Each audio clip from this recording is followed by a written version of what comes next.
Bonjour à tous et bienvenue sur Alpha Perf. Nous sommes le 15 septembre et on va faire un petit tour ce lundi sur la charte du Bitcoin. Donc voilà ce qui se passe aujourd'hui et ce qui s'est passé ce week-end. Donc ce week-end il ne s'est pas passé grand-chose, hein. On a fait un petit range ici. Donc là je suis en H1, hein, donc on ne se stresse pas. On a fait un petit range, donc on avait fait cette hausse là les derniers jours. Rangé ce week-end, donc pas grand chose qui s'est passé. On allait chercher les liquidités en bas. Là, on va chercher celle du haut. Bon, on est en train de faire un petit flag là, un petit flag, donc un flag à la baisse, ce qui normalement amène à une hausse du prix. À savoir, n'oubliez pas que ce week-end, cette semaine, on a des chiffres très importants. Enfin, on a des chiffres, non, on n'a pas de chiffres, mais on a le discours du FOMC. Donc on a les chiffres, on a les chiffres de la Fed avec le discours du FOMC en suivant. Donc là, on attend vraiment beaucoup de volatilité mercredi, hein. Il devrait se passer pas mal de choses sur les marchés tradis comme sur les marchés crypto. Donc faites attention, ça peut être un sell the news, ça peut être un gros pump si les chiffres, donc si les taux sont baissés. Mais voyez le mouvement qu'il y a eu donc jusqu'à présent montre que les marchés ont pricé, plus ou moins pricé une baisse des taux, ce qui est bon normalement sur un point de vue technique, mécanique on va dire, pour les actifs à risque. Donc les gens achètent du Bitcoin parce que quand les taux vont sortir et qu'ils vont être bas, le prix peut monter parce que les taux bas donnent envie d'emprunter de l'argent pour investir dans des actifs à risque. Sauf que si les taux sont baissés trop rapidement, c'est-à-dire au lieu de baisser de 0,25%, ils baissent de 0,50% et voire plus, bon, ce qui est à mon avis pas possible, les indices pourraient parier, notamment les indices américains, donc pourraient être eux vendus parce qu'ils ont peur d'une récession économique. C'est-à-dire que effectivement les taux baissent, mais les taux baissent pourquoi? Parce que l'économie va pas bien, d'accord? Là on voit clairement que le NAS a fait un nouvel ATH, l'ESP est en ATH aussi, donc on est allé chercher vraiment les plus hauts niveaux avant les chiffres, ce qui pour moi m'amène à quand même une grosse possibilité de correction. Okay, là, statistiquement, il est quand même bien plus probable qu'on vienne corriger, quitte à repartir. Là, je suis sur le NAS, hein, corriger, quitte à repartir, plutôt que continuer à pump en disant ah, ça y est, c'est to the moon, on y va, tout va bien, on est tous contents. Bon, l'administration de Trump va tout faire pour que les marchés aillent à la hausse.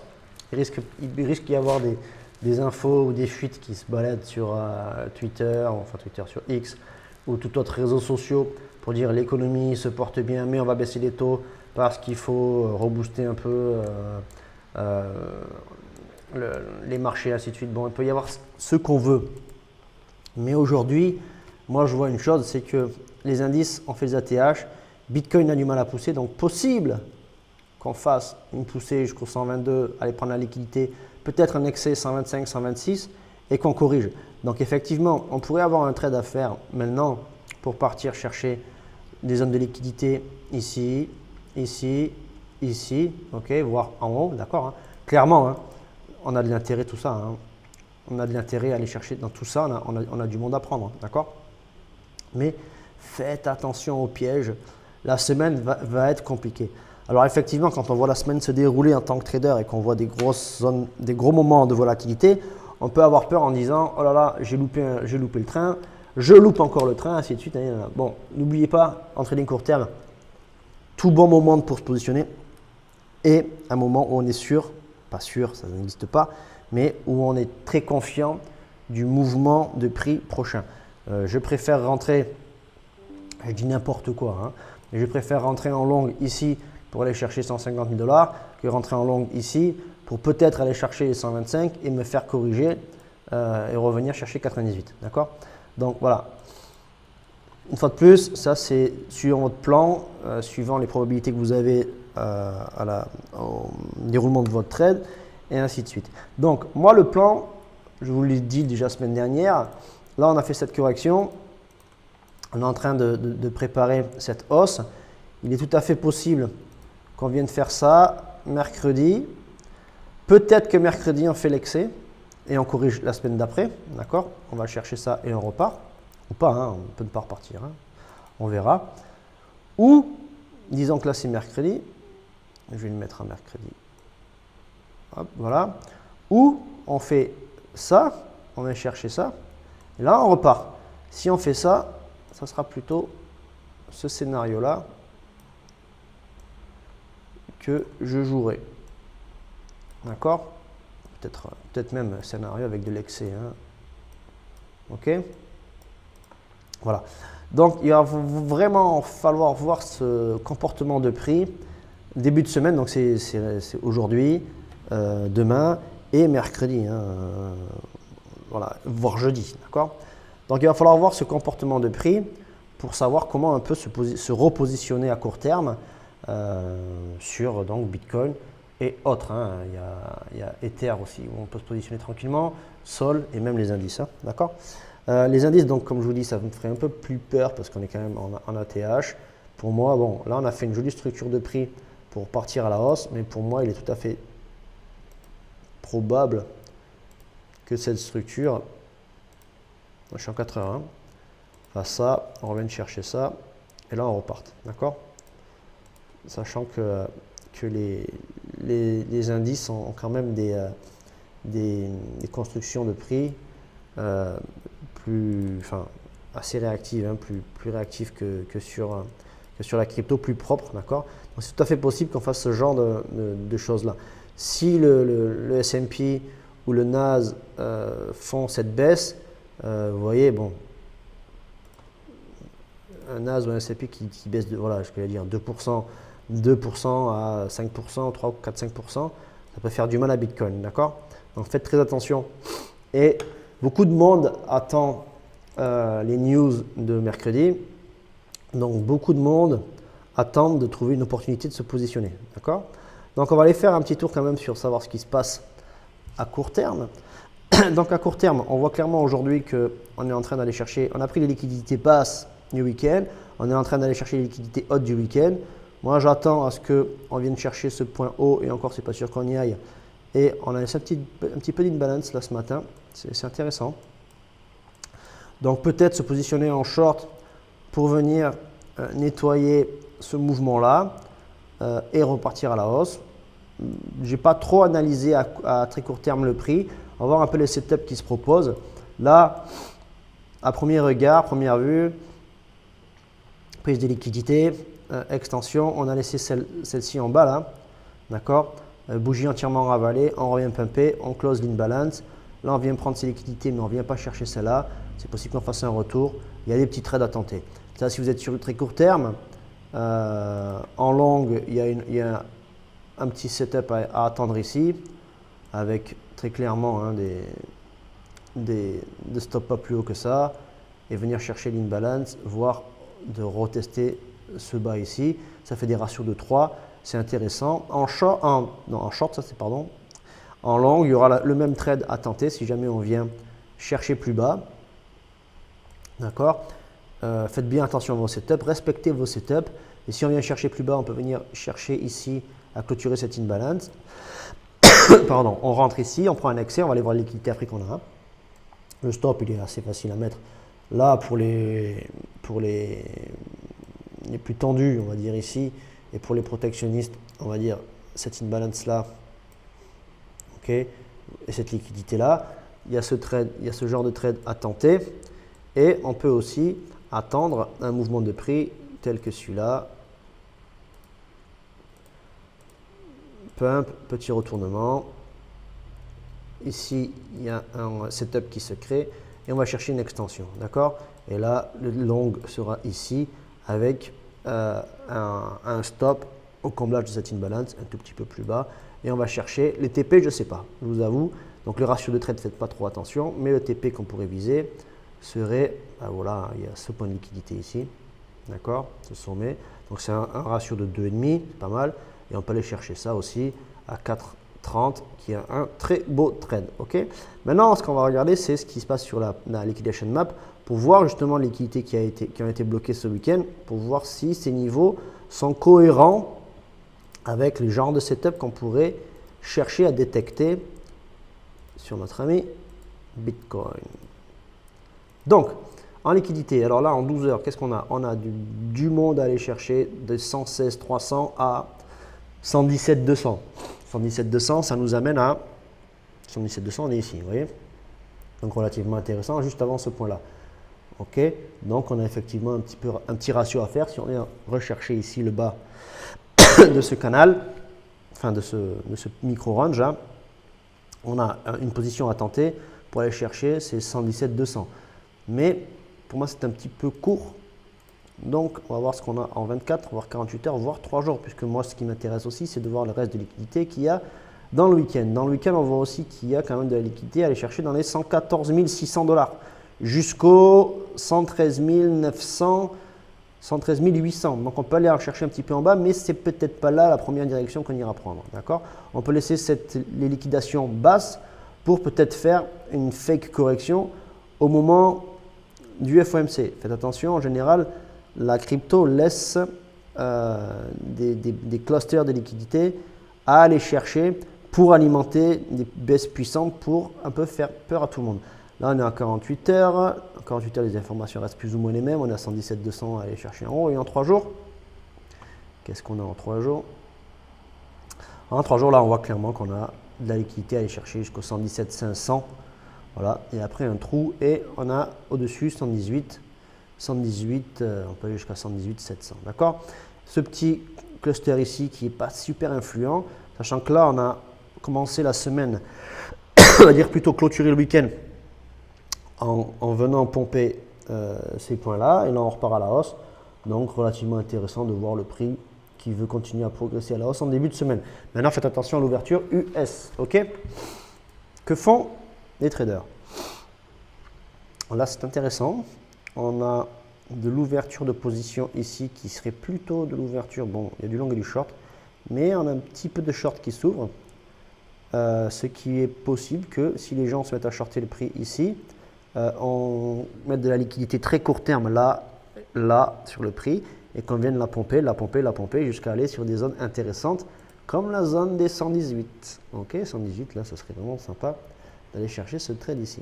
Bon, moi, je ne suis pas en position. J'aurais aimé rentrer là. Ça aurait été une très belle zone d'entrée. En plus, on a eu un setup plutôt sympa. Ok. Le setup, bon, il était 5 h du mat chez moi. Hein. Ouais, c'est ça. Le setup, donc impossible pour rentrer. Moi, je dormais bien, je peux vous dire. Prise de liquidité. Tac. Bon, le setup n'était pas si clair parce il aurait fallu rentrer sur le retournement de cette bougie et le ravalement total de cette bougie en me disant, maintenant, on rentre ici. Et ça n'a pas vraiment retracé, peut-être en 5 minutes ça aurait été plus clair. Ouais, en 5 minutes, bon, l'entrée était compliquée quand même. Parce qu'ici, on venait prendre la liquidité, on pumpait, on aurait pu rentrer ici, ici on se serait certainement fait sortir. Ravalement, poussée de l'imbalance, voilà. L'entrée aurait plutôt été à prévoir ici, avec un stop là.